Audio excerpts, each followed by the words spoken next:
अब मैं आप लोगों को नेपाल की यात्रा के बारे में बोलने जा रहा हूँ। 1980 के साल में मैं अपनी पत्नी शकुंतला के साथ काठमांडू गया। सिर्फ पशुपतिनाथ का दर्शन करके आया। उस समय राजाओं के द्वारा नेपाल राष्ट्र का संचालन किया जाता था। हिंदू राष्ट्र की भावना उस समय ज़्यादा थी। हर नेपाली व्यक्ति गर्व से कहता था मैं हिंदू हूँ और मैं नेपाली बाद में हूँ, पहले हिंदू हूँ। और सड़कें जितनी थी साफ सुथरी, नीट एंड क्लीन थी। फॉरेन का जितनी भी वस्तु थी, लंदन, जर्मन, जापान की बढ़िया से बढ़िया वस्तु यहाँ देखने को मिलती थी। ये लगता था हम फॉरेन में घूम रहे हैं। बीच बीच में एक दो बार मैं पशुपतिनाथ का दर्शन किया, लेकिन पूरी नेपाल की यात्रा मैंने नहीं की। 2014 के साल में मैं पी.के. बनर्जी के द्वारा ये टूर का प्रोग्राम करवाया। उनके टूर में मैंने यात्रा की।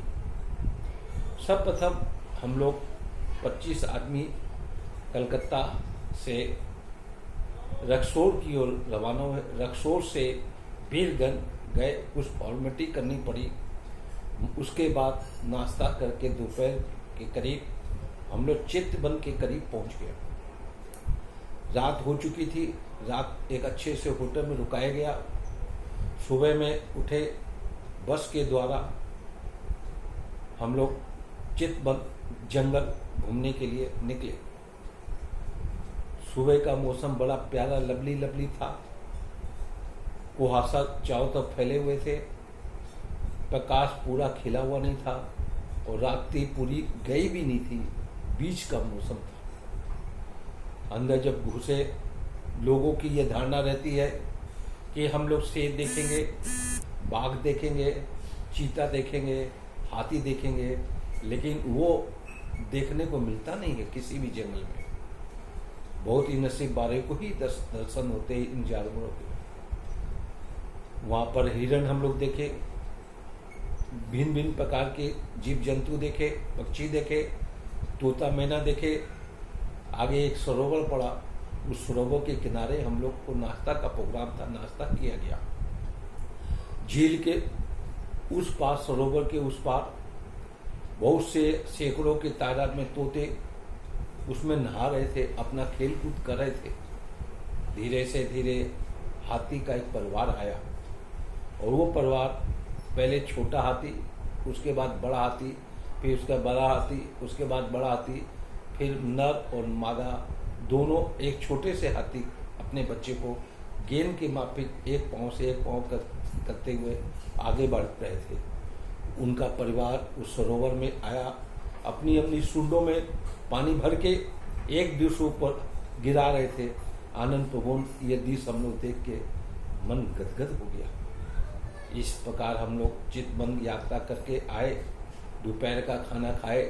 फिर हम लोग लुमड़ी गए। भगवान बुद्ध का जन्म स्थल है यहाँ पर। मुख्य द्वार पर 12 फुट हाइट का और 4 फुट चौड़ा अशोक का बनाया हुआ स्तंभ है। ये हम लोग देखे। लुमड़ी में भगवान बुद्ध का जन्म स्थल को हम लोग देखे। वहाँ पर एक पेड़ ऐसा था, 3 पेड़ उसमें लगे हुए थे, पीपल का, बड़ का, नीम का। किसकी शाखा कहाँ है कोई जानकारी नहीं थी। वहाँ के जो पुजारी पंडे पाठ करते हुए देखे गए, होम करते हुए देखे गए वो स्थान पर। इस प्रकार हम लोग दिन बीत गया। जब संध्या हुई तो हम लोग एक सरोवर के किनारे आगे जब पहुँचे तो वहाँ पर दीप जलाई हुई गई थी। लाखों के तादाद में दीप जले हुए थे। ये भी एक नया अनुभव हुआ। जापानी परिवार के लोग आए हुए थे, वो दीप जला रहे थे। हम लोग भी उनसे दीप लेके दीप जलाए। उसके बाद जो भी हुआ, पता लगा कि जिनकी मनोकामना पूर्ण हो जाती है वो इस प्रकार का आयोजन करते हैं। लुमड़ी का घूमने के बाद हम लोग सुबह सुबह निकल गए काठमांडू के लिए। काठमांडू के बीच में मनोकामना एक देवी का मंदिर है। इस चोटी से उस चोटी में जाने के लिए रोप के द्वारा जाते हैं। हम लोग भी गए। एक आदमी का 750 रुपया इंडियन रुपीज में जाना और आने का किराया था। वहाँ पर जाके देवी का दर्शन किए। कहते हैं ये देवी सबकी मन की इच्छा पूर्ण करती है। वहाँ से फिर हम लोग आए, काठमांडू की तरफ बढ़े। काठमांडू में पहुँचे, पशुपतिनाथ का दर्शन किया गया। वहाँ पर 2 शक्तिपीठ है, उसका दर्शन किए। राजा के घराने का जो राजमहल था उसको देखते हुए हम लोग राजकोट पहुँच गए, नागरकोट पहुँच गए। नागरकोट नेपाल का अंतिम शोर है, इसके आगे कोई गांव नहीं है। रात हम लोग यहाँ पर बिताए, सनसेट देखे, मॉर्निंग में सनराइज देखे। हिमालय की ऊंची चोटी बर्फीली और चारों तरफ उसके किनारे किनारे जंगली पेड़ पौधे देखे। बीच में गगन चूमता हुआ शिखर, हिमालय की चोटी का दर्शन कर हम लोग फिर काठमांडू आ गए। काठमांडू आने के बाद हम लोग आए पोखरा। पोखरा में भी देवी देवताओं का खूब मंदिर है। शंकर भगवान का यहाँ मंदिर है। यहाँ एक सरोवर झील है छोटी सी, उसके चारों तरफ पोखरा, अच्छे अच्छे रेस्टोरेंट, होटल वहाँ पर है। हम लोग के 10 आदमी का ग्रुप मुक्तिनाथ की यात्रा में जाने के विचार हुआ। हम लोग की जो बस थी वो वहीं रोक दी गई। पोखरा से एक जीप के द्वारा उसी किराए पर हम लोग उनकी किराए पर ही जीप लेके गए। जोनसरा जगह में हम लोग पहुँचे। रास्ते में बहुत खराब उबड़ खाबड़ रास्ता था। 70 किलोमीटर की यात्रा थी। 10 घंटा के करीब हम लोग को लग गया। रास्ते में ऊंचे ऊंचे पहाड़, झरने बहते हुए देखे, धान की खेती देखे, हरियाली हरियाली देखने को मिला। जॉनसन पहुंचने के बाद रात को हम लोग वहीं पर पड़ाव दिए। सुबह में मॉर्निंग में हम लोग मुक्तिनाथ की यात्रा के लिए निकले। जॉनसन से 25 किलोमीटर है, जहाँ पर टैक्सी स्टैंड है या गाड़ी का स्टैंड है। वहाँ पर रुकने के बाद वहाँ से 2 किलोमीटर पैदल जाइए या घोड़े से जाइए।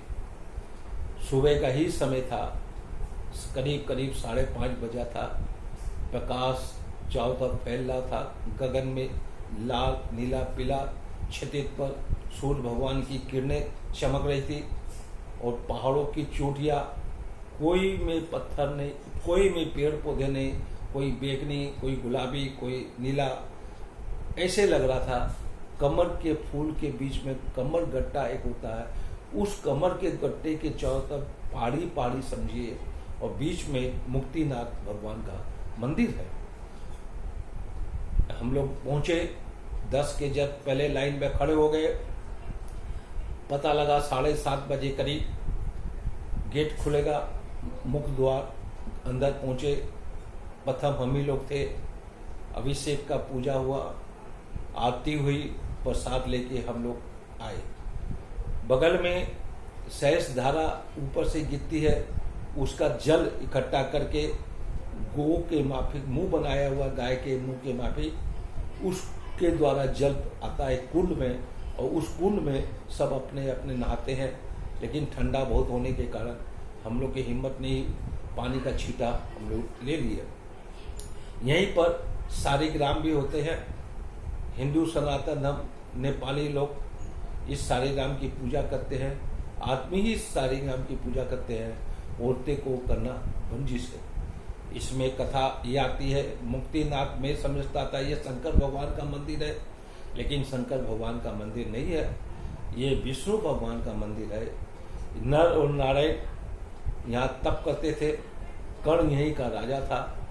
ऐसा कर्ण को वरदान था, कवच कुंडल 100 बार इसका छेद विशोधन किया जाएगा तब इसका प्राण हरण होगा। जब नारायण तप करते थे तब नर उससे लड़ाई करता था, जब नर तप करता था तो नारायण उससे लड़ाई करता था। इस प्रकार 99 बार कर्ण का कुंडल कवच को छेद विषम किया गया। महाभारत की लड़ाई में वही कर्ण अर्जुन के द्वारा मारा गया, ऐसी कथा का वर्णन आता है। मुक्तिनाथ में भगवान विष्णु का रूप है, नारायण के रूप में, और नर के रूप में अर्जुन है। जैसे भारतवर्ष में बद्रीनाथ, रामेश्वरम, जगन्नाथपुरी, द्वारका धामों में एक धाम होता है, उसे नेपाल राष्ट्र में मुक्तिनाथ भी एक धाम होता है। यह यात्रा 12 महीना खुली रहती है। सिर्फ बढ़िया मौसम रहता है सितंबर से लेकर फरवरी तक। इसमें हमको कई लोगों ने डराया, धमकाया। यहाँ पर कंकड़ पत्थर हवा में तेज होने के कारण उड़ते हैं, बदन में चोट लगती है और आंधी तूफान खूब जोर से आता है, परेशानी काफ़ी उठानी पड़ती है। संजोग ऐसा, प्रभु की ऐसी कृपा हम लोग को पति कि मौसम बहुत बढ़िया था, प्लेजेंट मौसम था, न ज़्यादा गर्मी न ज़्यादा ठंडा। कुछ गर्म कपड़ा हम लोग को ओढ़ना पड़ा। इस प्रकार हम लोग का नेपाल का भ्रमण हुआ।